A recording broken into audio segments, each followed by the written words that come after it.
Hello students, welcome to science Acharya Hindi medium. जैसा कि मैंने आप लोगों को बोला था कि मैं इंपॉर्टेंट क्वेश्चन की एक सीरीज लेके आ रहा हूं जहां पे अपन ने कौन कौन से चैप्टर फिनिश कर दिए हैं। फिजिकल केमिस्ट्री में अपन ने विलियन खत्म कर दिया। बात करूं इनऑर्गेनिक केमिस्ट्री के, अपन ने दोनों चैप्टर फिनिश कर दिए हैं, डी तथा एफ ब्लॉक के तत्व तथा कोऑर्डिनेशन कंपाउंड। इन दोनों के लेक्चर भी आप class 12 RPSC important question chemistry करके प्लेलिस्ट बना रखी है, वहां पे देख सकते हो। उसके अलावा मैंने ऑर्गेनिक का हेलो एल्केन खत्म कर दिया है। आज अपन एक छोटा सा चैप्टर जो कि बहुत कम टाइम में अपना फिनिश हो जाएगा, नाम है उसका जैव अणु बायोमोलिक्यूल। क्या पढ़ने वाले हैं आज अपन? जैव अणु बायोमोलिक्यूल के बारे में आज अपन देखने वाले हैं, बायोमोलिक्यूल के मोस्ट इंपॉर्टेंट क्वेश्चंस। तो स्टार्ट करते हैं जल्दी जल्दी। क्वेश्चन रीड करना और उनके सॉल्यूशन को डिटेल में डिस्कस करना। फर्स्ट क्वेश्चन है, सुक्रोज तथा लैक्टोज के जल अपघटन से कौन कौन से उत्पाद प्राप्त होते हैं? तो देखो, सुक्रोज का अपना फॉर्मूला C12H22O11। तो ये जो अपना सुक्रोज है C12H22O11, इसका अपन क्या कर रहे हैं? जल अपघटन। H2 की उपस्थिति में अपन क्या कर रहे हैं? इसके बॉन्ड को तोड़ रहे हैं। और यहाँ पे H3+ का मतलब है अम्ल की उपस्थिति में जल अपघटन। अम्लीय जल अपघटन अपन ने अच्छे से पढ़ा था। और यहाँ पे कौन सा एंजाइम अपन काम में लेते हैं? इन्वर्टेज। इन्वर्टेज की उपस्थिति में अपन सुक्रोज का जल अपघटन करते हैं तो अपने को क्या क्या देखने को मिलता है? ग्लूकोज तथा फ्रक्टोज देखने को मिलता है। तो क्या मैं ऐसे भी बोल सकता हूं ग्लूकोज तथा फ्रक्टोज मिलकर सुक्रोज बनाते हैं? ग्लूकोज तथा फ्रक्टोज मिलकर सुक्रोज बनाते हैं। और जब हम सुक्रोज को तोड़ते हैं तो ग्लूकोज तथा फ्रक्टोज अपने को देखने को मिलता है। तो सुक्रोज के जल अपघटन से एक बनता है ग्लूकोज, एक बनता है फ्रक्टोज। आगे बात करूं मैं लैक्टोज का जल अपघटन, तो लैक्टोज का फॉर्मूला भी वही है C12H22O11। इसका जब अपन क्या करते हैं, जब अपन लैक्टोज का जल अपघटन करते हैं और यहाँ पे भी H3+ मतलब अम्लीय जल अपघटन, यहाँ पे कौन सा एंजाइम काम में रहा है? लैक्टेज, यहाँ पे इन्वर्टेज। तो लैक्टोज का जब अपन ने जल अपघटन किया तो अपने को एक देखने को मिला ग्लूकोज, एक देखने को मिला गैलेक्टोज। एक ग्लूकोज, एक गैलेक्टोज। जबकि जब अपन ने सुक्रोज का जल अपघटन किया तो एक ग्लूकोज और दूसरा अपने को फ्रक्टोज देखने को मिला। अब यहाँ पे एक छोटा सा फ्लोचार्ट जो अपने को पढ़ना है, सुनना ध्यान से। ओलिगोसैकेराइड, वैसे ये जो सुक्रोज, माल्टोज और लैक्टोज है डाइसैकेराइड है, मतलब जो अपन इनको जल अपघटित करते हैं तो ये दो मोनोसैकेराइड इकाइयां अपने को प्राप्त होती है। पर अपन इसको किसमें कंसीडर कर देते हैं? ओलिगोसैकेराइड में अपन कंसीडर कर देते हैं। ठीक है, तो ओलिगोसैकेराइड या इसको अपन डाइसैकेराइड भी बोल सकते हैं। सुक्रोज, माल्टोज और लैक्टोज। डाइसैकेराइड इसलिए क्योंकि जब इनका जल अपघटन करते तो अपने को दो मोनोसैकेराइड देखने को मिलते हैं। तो जब अपन ने सुक्रोज का जल अपघटन किया तो मेरे को ग्लूकोज और फ्रक्टोज देखने को मिला। जब मैं माल्टोज का जल अपघटन करूंगा H+H2O, H+H2O, H+H2O, इसका मतलब है अम्लीय जल अपघटन, अम्ल की उपस्थिति में जल अपघटन। तो सुक्रोज के जल अपघटन से ग्लूकोज फ्रक्टोज, माल्टोज के जल अपघटन से 2 मोल ग्लूकोज और लैक्टोज के जल अपघटन से ग्लूकोज के साथ अपने को गैलेक्टोज देखने को मिलता है। आगे बात करते हैं डीएनए तथा आरएनए में कोई दो अंतर लिखे और क्या होता है जब ग्लूकोज ब्रोमीन जल से अभिक्रिया करता है। अब मैंने आप लोगों को बता रखा, जब ग्लूकोज ब्रोमीन वाटर से अभिक्रिया करता है तो ग्लूकोनिक अम्ल बनाता है। ग्लूकोज में क्या होता है, जो एल्डिहाइड वाला पार्ट है उसका ऑक्सीकरण होकर COOH में कन्वर्ट हो जाता है। ठीक है, सुनना ध्यान से। डीएनए जो है, डीएनए आरएनए में अंतर देखने पहले अपन नाम भी लिख सकते हो। डीएनए का पूरा नाम डीऑक्सीराइबोस न्यूक्लिक अम्ल, आरएनए का पूरा नाम राइबोस न्यूक्लिक अम्ल। तो नाम से भी अपन लिख सकते हैं। पर सुनो, डीएनए केंद्रक में पाए जाने वाले गुणसूत्र में पाया जाता है। डीएनए केंद्रक में पाए जाने वाले गुणसूत्र में पाया जाता है, जबकि आरएनए कहां पे उपस्थित होता है? कोशिका द्रव्य में पाया जाता है। डीएनए आनुवंशिक गुणों का स्थानांतरण का कार्य करता है। एक पीढ़ी से दूसरी पीढ़ी में आनुवंशिक गुणों का स्थानांतरण का कार्य किसका है? डीएनए का। जबकि आरएनए प्रोटीन संश्लेषण का कार्य करता है। एक और बात जो आप बोल सकते हो कि डीएनए में डीऑक्सीराइबोस शर्करा पाई जाती है, जबकि आरएनए में राइबोस शर्करा पाई जाती है। ठीक है, ग्लूकोज की ब्रोमीन जल से अभिक्रिया, ग्लूकोज ब्रोमीन वाटर से जब अभिक्रिया करता है तो ग्लूकोज ब्रोमीन वाटर से अभिक्रिया करके किसमें कन्वर्ट हो जाता है? ग्लूकोनिक अम्ल में कन्वर्ट हो जाता है। एक और बात जो मैं आप लोगों को बता दूं, ये अभिक्रिया और किस बात को प्रदर्शित करती है? ये अभिक्रिया इस बात को प्रदर्शित करती है कि ग्लूकोज में एल्डिहाइड समूह उपस्थित होता है। ठीक है, ग्लूकोज में एल्डिहाइड समूह की उपस्थिति के लिए अपन अभिक्रिया किससे करवा देते हैं? ब्रोमीन वाटर से, जिससे एल्डिहाइड का ऑक्सीकरण होकर क्या बना देता है? वो कार्बोक्सिलिक अम्ल बना देता है। और ग्लूकोज में अगर एक COOH हो तो ग्लूकोनिक अम्ल, और ऊपर और नीचे दोनों जगह COH हो तो उसको अपन सैकरिक अम्ल बोलते हैं। तो ये अपने बना दिया अभी ग्लूकोनिक अम्ल। ठीक है, आगे देखो क्या लिखा है। क्या होता है जब ग्लूकोज शांत रेचनोत्री से अभिक्रिया करता है? तो शांत रेचनोत्री से अभिक्रिया करता है तो सैकरिक अम्ल बनाता है, ऊपर भी COOH, नीचे भी COOH।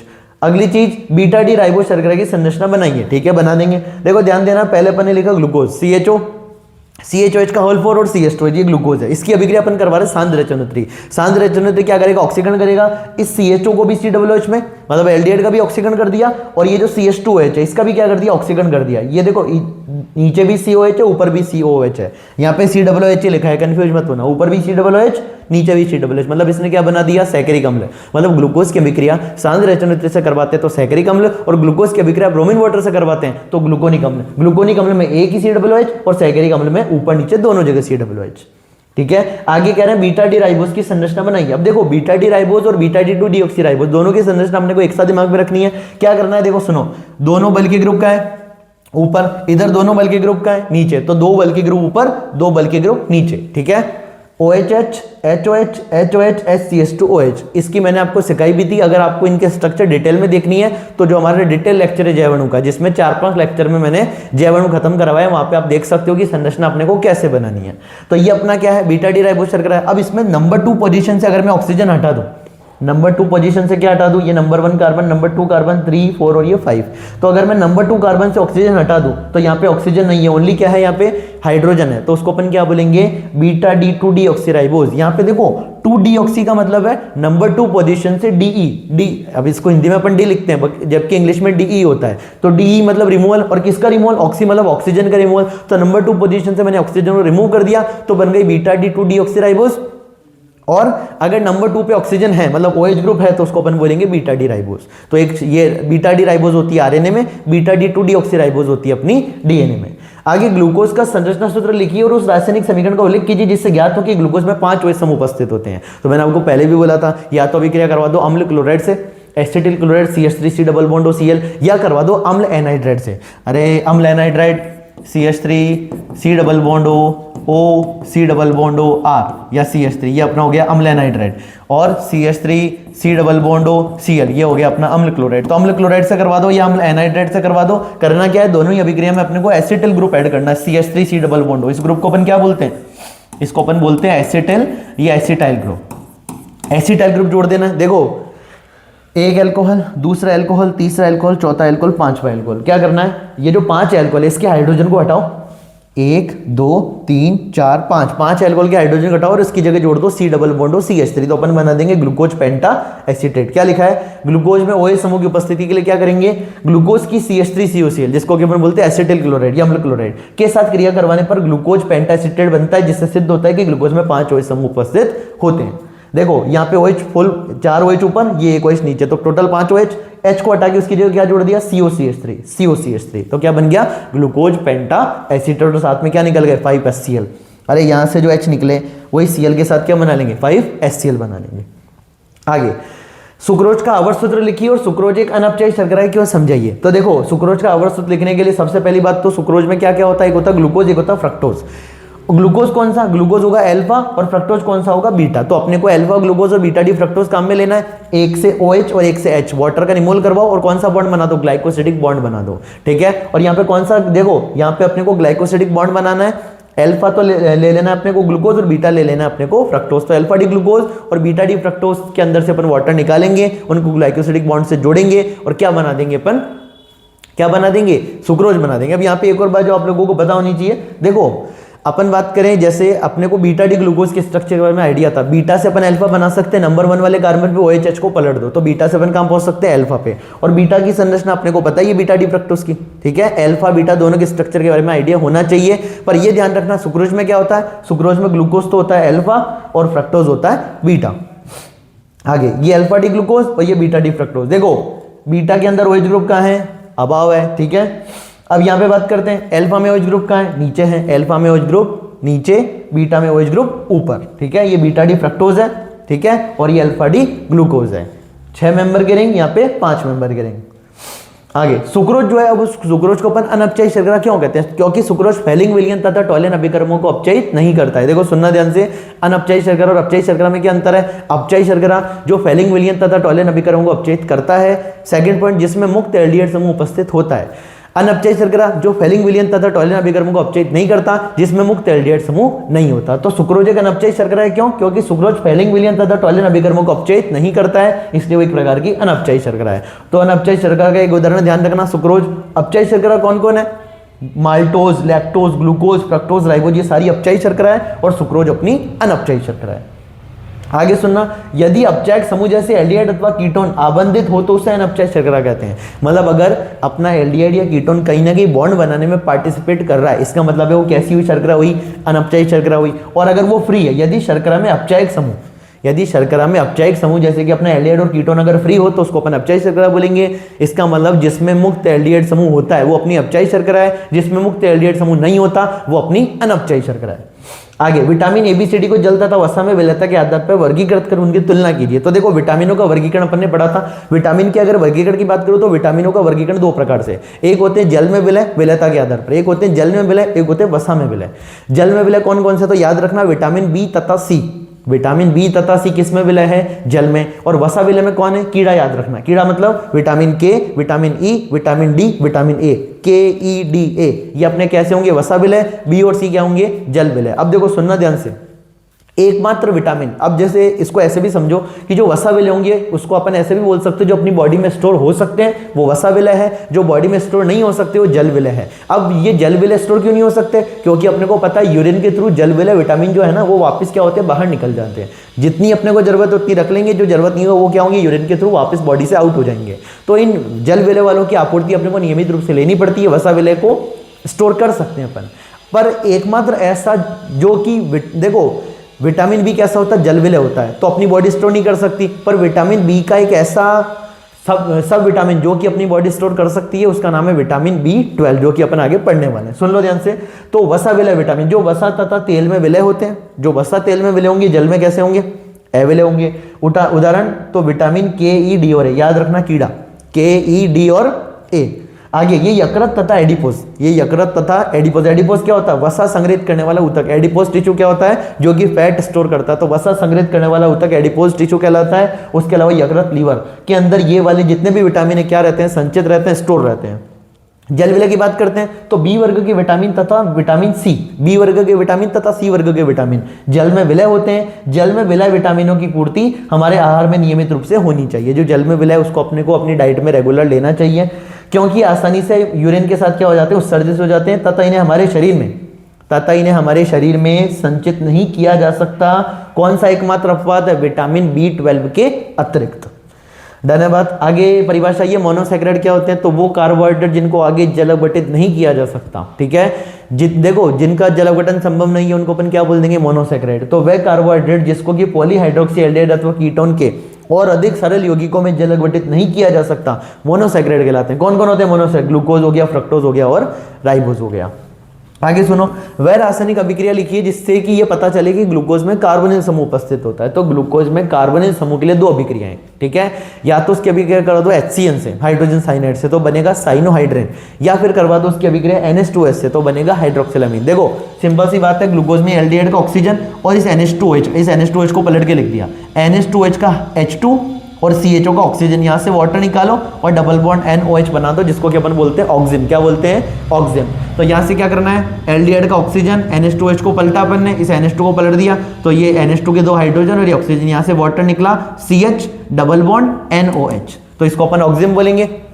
और CHO अपना जो एल्डिहाइड है, ध्यान देना इधर, अपना जो एल्डिहाइड है CHO की बात करते हैं, C डबल बॉन्ड OH, ठीक है। इस पे मैंने किसका आक्रमण करवाया, HCN। अब यहाँ पे आप लोगों को पता है एल्डिहाइड और कीटोन कौन सी अभिक्रिया देते हैं, नाभिक स्नेही योगात्मक अभिक्रिया देते हैं। तो यहाँ पे नाभिक स्नेह का योग होगा, तो ये बॉन्ड जैसे ही टूटता है, ऑक्सीजन पे नेगेटिव, कार्बन पे पॉजिटिव। अब यहाँ पे अपने को क्या करना है, HCN में अपने पास दो कंपोनेंट H प्लस और CN माइनस, H आ गया यहाँ पे और CN आ गया अपने कार्बन के पास। तो क्या बन गया, ऐसा कार्बन जिसके पास एक OH और एक CN, उसको अपन क्या बोलते हैं, साइनोहाइड्रिन। क्या बोलते हैं, साइनोहाइड्रिन। तो यहाँ पे ग्लूकोज की HCN के साथ हाइड्रोजन साइनाइड के साथ क्रिया करवाने पर ग्लूकोज साइनोहाइड्रिन बनता है, जो इस बात को दर्शाता है कि ग्लूकोज में कार्बोनिल समूह होता है। तो ग्लूकोज में कार्बोनिल समूह के लिए दो अभिक्रियाएं, HCN से करवा दो तो साइनोहाइड्रिन, NH2S से करवा दो हाइड्रोक्सिलामीन, NH2H को क्या बोलते हैं, हाइड्रोक्सिलामीन, तो क्या बनता है, ऑक्सिजन बनता है।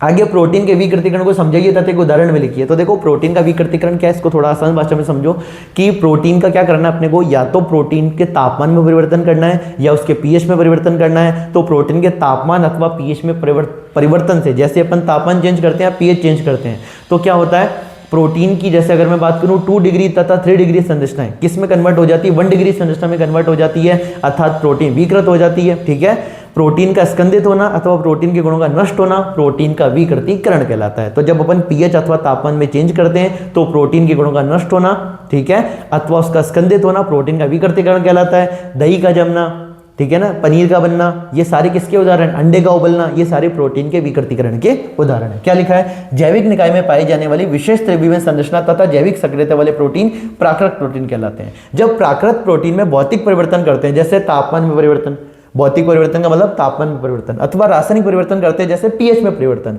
तो हाइड्रोजन आबंधों में अस्त व्यस्तता उत्पन्न हो जाती है, मतलब हाइड्रोजन बॉन्डिंग टूट जाती है, जिसके कारण गोलिका मतलब ग्लोब्यूल खुल जाते हैं तथा हेलिक्स जो पहले कुंडलित थे अब कैसे हो गए, अकुंडलित हो जाते हैं, तथा प्रोटीन अपनी जैविक सक्रियता खो देते हैं, मतलब जैसे काम करना चाहिए वैसे काम नहीं करता। प्रोटीन के गुणों का स्कंदित होना अथवा उसकी जो सक्रियता उसका चला जाना प्रोटीन का विकृतीकरण कहलाता है। ठीक है, जिससे प्रोटीन अपनी जैविक सक्रियता खो देता है, इसे प्रोटीन का विकृतीकरण कहते हैं। विकृतीकरण के दौरान 2 डिग्री तथा 3 डिग्री संरचनाएं नष्ट हो जाती है, परंतु 1 डिग्री संरचना कैसी रहती है, अप्रभावित रहती है। तो प्रोटीन के विकृतीकरण के दौरान 2 डिग्री तथा 3 डिग्री संरचनाएं जो होती है वो ओपन हो जाती है और किसमें कन्वर्ट हो जाती है, खुल जाने से 1 डिग्री में चेंज हो जाती है। और 1 डिग्री में चेंज हो जाने से मैं कह सकता हूँ ना 2 डिग्री 3 डिग्री 1 डिग्री में चेंज होना, मतलब उनकी एंट्रोपी क्या हो गई, वहां पे एंट्रोपी बढ़ गई है। ठीक है, तो विकृतीकरण के दौरान 2 डिग्री तथा 3 डिग्री संरचनाएं नष्ट हो जाती है, परंतु 1 डिग्री संरचना अप्रभावित रहती है। आगे, उबालने पर अंडे की सफेदी का स्कंदन विकृतीकरण का एक सामान्य उदाहरण है। उसके अलावा एक अन्य उदाहरण दही का जमना, जो दूध में उपस्थित बैक्टीरिया द्वारा लैक्टिक अम्ल उत्पन्न होने के कारण होता है। ये सारी बातें भी अपन जानते हैं। तो देखो डायग्राम से समझो, ये अपने पास एक प्रोटीन थी, बहुत हेलिकल शेप में थी। जब अपन ने इसमें विकृतीकरण वाला कोई अभिकर्मक मिला है, मतलब तापमान चेंज कर दिया, पीएच चेंज कर दी, ठीक है, कोई भी भौतिक अथवा रासायनिक परिवर्तन किया, तो ये जो प्रोटीन की कुंडलिनी संरचना वो खुल जाती है और जो इस प्रोटीन को अपन बोलेंगे विकृत प्रोटीन, मतलब प्रोटीन अपनी जैविक सक्रियता खो देती है, जैसे काम करना चाहिए वैसे काम नहीं करती। तो ये प्रोटीन के विकृतीकरण का उदाहरण है। आगे, विकृतीकरण के दौरान प्रोटीन की 2 डिग्री तथा 3 डिग्री संरचनाएं नष्ट हो जाती है, अभी अभी पढ़ा अपन ने, परंतु 1 डिग्री संरचना अप्रभावित रहती है। विकृतीकरण के दौरान गोलाकार प्रोटीन जो कि जल में विलय है, आपने पढ़ा भी था, गोलाकार प्रोटीन जल में विलय होती है, रेशेदार प्रोटीन जल में अविलय होती है। ठीक है, तो विकृतीकरण के दौरान गोलाकार प्रोटीन तथा रेशेदार प्रोटीन में परिवर्तित हो जाती है। गोलाकार प्रोटीन किस में परिवर्तित हो जाती है, रेशेदार प्रोटीन में परिवर्तित हो जाती है, तथा उनकी जैविक सक्रियता नष्ट हो जाती है। उदाहरण, उबालने पर अंडे की सफेदी का स्कंदन, तो प्रोटीन का स्कंदित होना अथवा प्रोटीन के गुणों का नष्ट होना प्रोटीन का विकृतीकरण कहलाता है, जो कि प्रोटीन में भौतिक तथा रासायनिक परिवर्तन करके अपन कर सकते हैं। आगे, मोनोसेक्राइड किसे कहते हैं, वापस से आ गया, तो वही कि वो पॉलीहाइड्रोक्सी, मतलब जब किसी कार्बोहाइड्रेट को और अधिक सरल पॉलीहाइड्रोक्सी अथवा पॉलीहाइड्रोक्सी एल्डिहाइड अथवा पॉलीहाइड्रोक्सी कीटोन में और अधिक जल अवघटित नहीं किया जा सकता, तो उसको अपन बोलते हैं मोनोसेक्राइड। सिंपल सी बात, ऐसे कार्बोहाइड्रेट जिनको आगे जल अवघटित नहीं कर सकते मोनोसेक्राइड कहलाते हैं। ठीक है, तो ये आपके आरबीसी में क्वेश्चन पूछा गया, डीएनए के पूर्ण जल अवघटन से प्राप्त होने वाले यौगिकों के नाम लिखिए। थर्ड, डीएनए आरएनए में अवस्थित शर्करा अर्धांश इकाई के संरचना सूत्र लिखिए, मतलब डीएनए आरएनए में कौन कौन सी शर्करा होती है, डीएनए में डीऑक्सीराइबोस, आरएनए में राइबोस। ठीक है, किसी दुर्घटना में मृतक शरीर की पहचान करने तो डीएनए से संबंधित विधि का नाम, वो भी आप लोगों को पता है। ठीक है ना, डीएनए फिंगर प्रिंटिंग पढ़ा था अपन ने। मोनोसेक्राइड, वह कार्बोहाइड्रेट जिसको पॉलीहाइड्रोक्सी एल्डिहाइड अथवा कीटोन के और अधिक सरल यौगिकों में जल अवघटित नहीं किया जा सकता, मोनोसेक्राइड कहलाते हैं। लगभग 20 मोनोसेक्राइड प्रकृति में ज्ञात है, उदाहरण ग्लूकोज, फ्रक्टोज और राइबोस। बहुत ही आसान परिभाषा है। ठीक है, और देखो कार्बोहाइड्रेट की भी डेफिनेशन आनी चाहिए। ठीक है, पॉलीहाइड्रोक्सी एल्डिहाइड अथवा कीटोन क्या कहलाते हैं, अपने पास कार्बोहाइड्रेट कहलाते हैं। और मोनोसेक्राइड क्या है, ऐसे कार्बोहाइड्रेट जिसको और अधिक जल अवघटित नहीं किया जा सकता। डीएनए का जब अपन ने पूर्ण जल अवघटन किया, मतलब जितना तोड़ा जा सकता था उतना अपन ने तोड़ दिया। ठीक है, किसी को जितना तोड़ा जा सकता था उतना मैंने तोड़ दिया। तो जब डीएनए को मैंने तोड़ा, मतलब पूर्ण जल अवघटन किया, तो क्या मिला, एक मिला मेरे को नाइट्रोजन शर्करा, एक मिली मेरे को पेंटोस शुगर, एक मेरे को मिला फॉस्फोरिक अम्ल H3PO4। डीएनए के पूर्ण जल अवघटन से एक बनती है पेंटोस शर्करा, एक फॉस्फोरिक अम्ल, एक बनता है नाइट्रोजन युक्त विषम चक्रीय यौगिक जिनको अपन नाइट्रोजन क्षार कहते हैं, प्राप्त होता है। अब डीएनए में उपस्थित शर्करा बीटा डी 2-डीऑक्सीराइबोज, आरएनए में उपस्थित शर्करा बीटा डी राइबोज। अंतर कितना, देखो बीटा डी राइबोज में सेकंड नंबर पे OH है, बीटा डी 2-डीऑक्सीराइबोज में बीटा डी 2-डीऑक्सीराइबोज का मतलब है 2-डीऑक्सी का मतलब नंबर 2 से मैंने ऑक्सीजन को हटा दिया।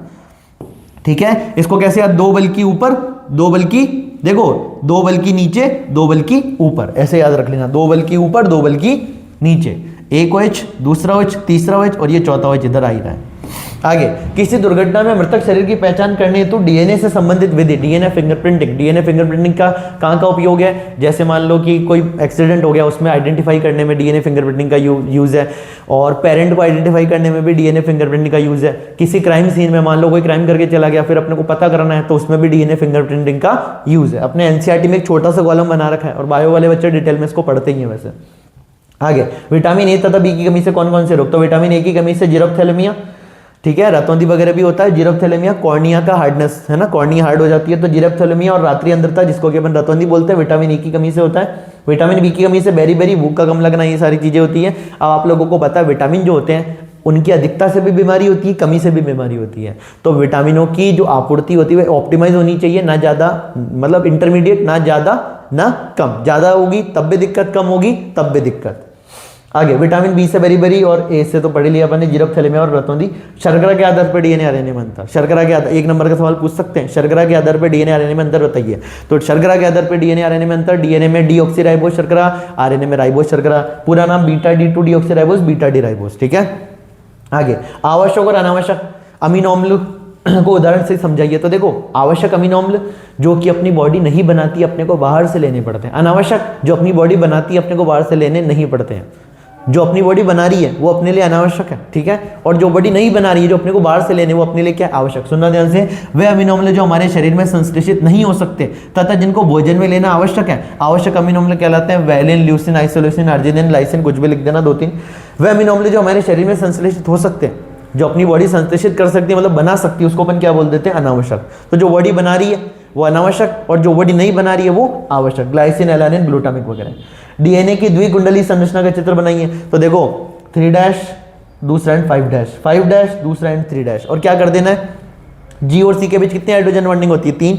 जी और सी के बीच 3 हाइड्रोजन बॉन्डिंग, ठीक है। Cytosine, guanine, adenine, thymine, adenine और थाइमिन के बीच में 2 हाइड्रोजन बॉन्डिंग, साइटोसिन और ग्वानिन के बीच 3 हाइड्रोजन बॉन्डिंग, ठीक है।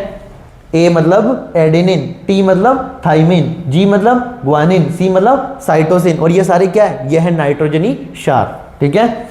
अब देखो, डैश करके फिल इन द ब्लैंक्स वाले क्वेश्चन आते हैं आपके आरबीएससी में। तो विटामिन की कमी से बेरी रोग होता है, बी की कमी से बेरी रोग होता है। आरएनए में उपस्थित शर्करा अर्धांश का नाम, आरएनए में उपस्थित शर्करा अर्धांश, कंफ्यूज मत हो जाना, ये बारी नाम देख के अर्धांश क्या है सर। शर्करा पूछ रहे हैं, आरएनए में कौन सी शर्करा होती है? तो आरएनए में होती है बीटा डी राइबोस, डीएनए में होती है बीटा D2 डीऑक्सीराइबोस। आगे, गोलिकाकार प्रोटीन का उदाहरण बोला था मैंने, ऐसे क्वेश्चन आते हैं।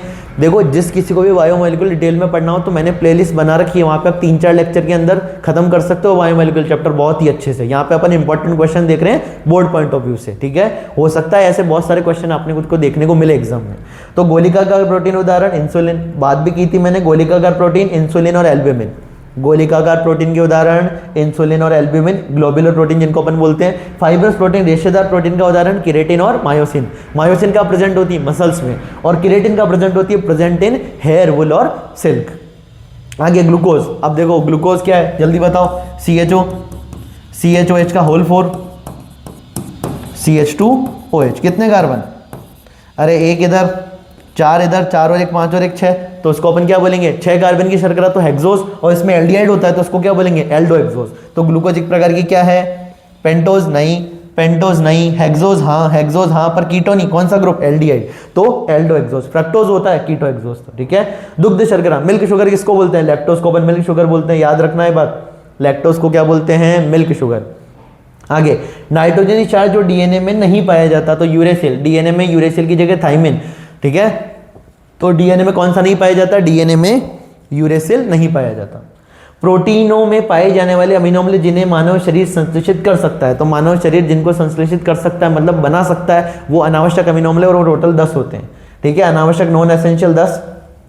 यहाँ पे अपना ये चैप्टर एंड होता है। अब देखो यहाँ पे सुन लो ध्यान से, अनावश्यक और आवश्यक मैंने पहले भी आपको बोल ही दिया था। आवश्यक जो कि अपनी बॉडी संश्लेषित नहीं कर सकती, मतलब बना नहीं सकती, अपने को बाहर से लेना पड़ता है, तो आवश्यक है। जिसको बॉडी बना सकती है, बाहर से लेने की जरूरत नहीं है, वो अनावश्यक है। तो यहाँ पे अपने एनसीईआरटी के अकॉर्डिंग मैंने बात की है। एसेंशियल अमीनो एसिड में मैंने पीवीटी टिम हॉल, ये छोटी सी ट्रिक है, आप कोई सी भी ट्रिक बना सकते हो। पीवीटी टिम हॉल में पी का मतलब फिनाइल एलानिन या फेनिल एलानिन, वी मतलब वैलिन, टी मतलब ट्रिप्टोफैन।